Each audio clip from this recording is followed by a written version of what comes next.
تو ناظرین کرام 2024 میں جو انتخابات ہوئے تھے تو وہاں پر PP52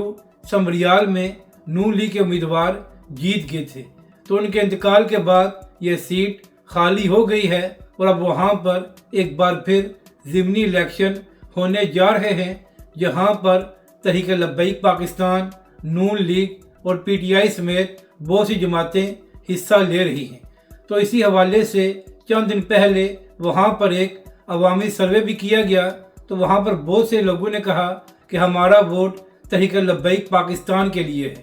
تو اسی حوالے سے حافظ انس رضوی کا بھی ایک بیان سامنے آیا ہے۔ ناظرین کرام، انس رضوی صاحب نے اپنے بیان میں کہا کہ اس سے پہلے بھی عوام انہی جماعتوں کو بار بار ووٹ دیتی رہی ہے، مگر عوام کو مہنگائی کے سوا کچھ نہیں ملا، تو لہٰذا اس بار سمریال کی عوام تحریک لبیک پاکستان کو ووٹ دے، کیونکہ تحریک لبیک پاکستان ہی وہ جماعت ہے جو ہر موقع پر عوام کو یاد رکھتی ہے اور عوام کے حقوق کے لیے آواز بلند بھی کرتی ہے۔